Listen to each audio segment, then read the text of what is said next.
Let's shift focus now. Lebanon's Hezbollah claims that it has targeted 2 positions in the suburbs of Tel Aviv, including an intelligence base in fresh attacks against Israel. The Israeli military confirms it's saying 5 rockets targeted central Israel, while another 15 targeted the north. However, the IDF claims it intercepted some of the projected, while others fell in the open areas. Sirens blared across central and northern Israel following the firing of the rockets from Lebanon. There are no reports of any casualties. Shortly after, the Hezbollah said it launched rockets at a naval base near the northern Israeli city of Haifa. In a statement, it also said that a salvo of rockets targeting the Stella Maris naval base northwest of Haifa was also targeted. Earlier, the Israeli army said that the Hezbollah commander responsible for funding the Lebanese group has been killed in Syria. According to IDF, the man, whose name has not been released yet, headed Hezbollah's Unit 4400 that is responsible for the transferring funds to the group through Tehran's oil sales. Between Sunday and Monday, the Israeli Defense Forces said it targeted around 30 sites belonging to Hezbollah's financial arm, Al-Qurd al-Hassan. More than a dozen strikes were conducted on various South Beirut districts, including Harat Harek, south of Uzai, and Hadat. And as per local media reports, the strike came closely after the warning, leaving no room for people to escape.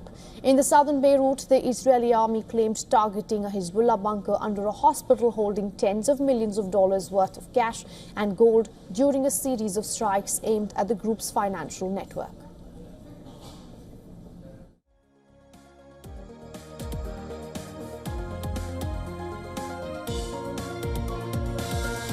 I'm going to declassify intelligence on a site that we did not strike, where Hezbollah has millions of dollars in gold and cash. In Hassan Nasrallah's bunker. Where is the bunker located? Directly under El Sahel Hospital, in the heart of Beirut, in the Dakhia. This is the bunker. It contains rooms, beds, and infrastructure for long stays, and the ability to direct combat from underground. Hezbollah built this bunker directly underneath this hospital. There are hundreds of millions of dollars in cash and gold inside the bunker right now.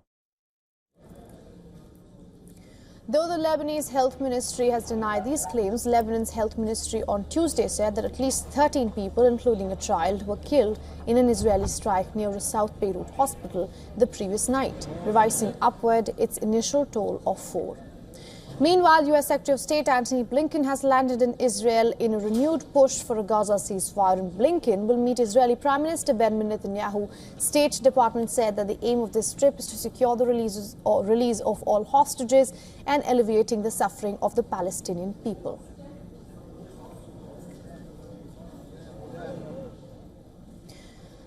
To get us some perspective, we are now being joined by Dr. Glenn Diesen from Norway. He's a professor of international relations at the University of Southeastern Norway and an editor at the Russia and Global Affairs Journal. Thank you so much for joining us on this broadcast. Oh, thank you for having me on. You know, it was widely believed that after the killing of the Hezbollah chief, we might see some depleted attacks when it comes to Israel. But Hezbollah has recently claimed that it has targeted 2 positions in the suburbs of Tel Aviv, of all places. How do you assess that? Well, I don't think Hezbollah is planning to give up in this fight. So I think you will probably continue to see escalation continuing on both sides. So. I think this idea that killing the leaders would merely end the resistance, I don't think is likely at all. I think they are able to replace the leadership quite quickly. And the way I see at least situation is there's no one talking about capitulating at this point.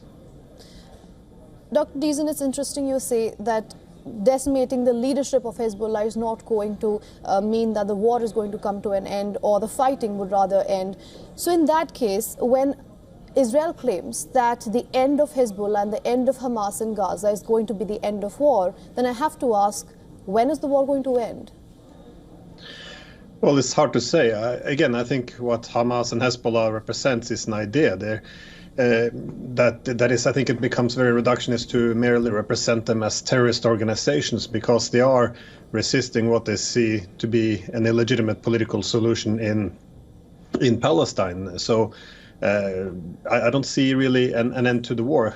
Traditionally or historically, Israel has not gone for the full defeat of an adversary. Instead, they tend to pursue this policy, which is often referred to as mowing the lawn. And this is exactly because they don't pursue any permanent political solutions.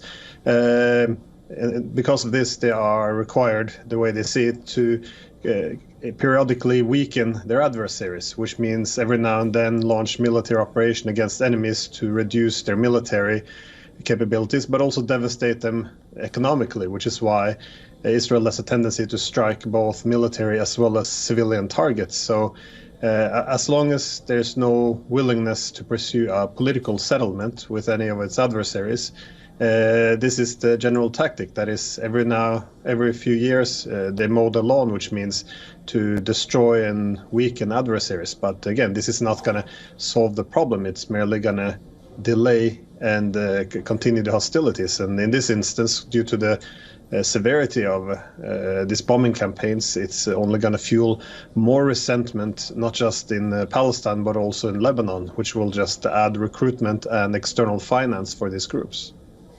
Right, and speaking of political settlement, U.S. State Secretary Antony Blinken is headed to Israel. He's going to sit down with the Israeli Prime Minister Benjamin Netanyahu shortly. Should one be optimistic?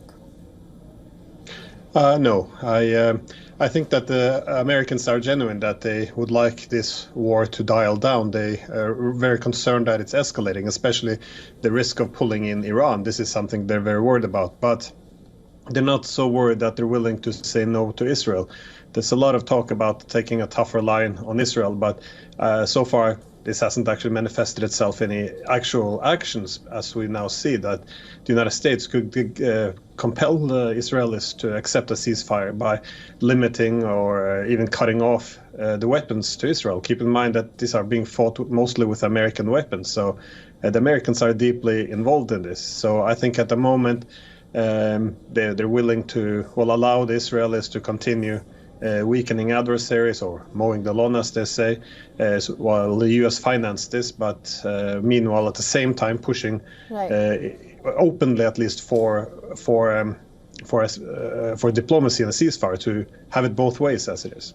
Right. Dr. Diesen, before I let you go, as you were saying, U.S. Secretary of State is heading to Israel. But at a time like this, Iran became a member of BRICS, and now it's in Kazan. It's representative. And it's in Kazan, that's Russia, another adversary of the West. What do you make of this? Well, if there would be any Israeli strikes on Iran now, it could be seen as being somewhat symbolic in terms of striking this bloc of countries which are coming together. But it also has to be pointed out that the BRICS countries aren't a military alliance. If anything, they're economic grouping, which consists of many countries which are adversaries. So you can have, China, India, United Arab Emirates, Iran. There's a lot of countries who have conflicts and tensions with each other. So, this grouping is intended to use economic cooperation to mitigate some of the political differences. But obviously, there is a sense, at least in the West, that this is threatening to unseat centuries of Western dominance. So there is an antagonistic view on this, and it wouldn't surprise me, I guess, if Israel would choose to strike Iran during this meeting in Kazan, as the Russians, the Chinese, and the Iranians are coming closer and closer together, largely to a large extent pushed by the United States, which is fueling a war, or at least threatening all of these major powers. So this Absolutely. Is often referred to as Kissinger's worst nightmare, as a U.S. objective has always been to keep these giants away from each other, not incentivize them to harmonize their security interest and economic infrastructure. Right. Dr. Diesen, you make a very interesting point there. Thank you so much for joining us and unpacking so much with us in West Asia. My pleasure. For all the latest news, download the WION app and subscribe to our YouTube channel.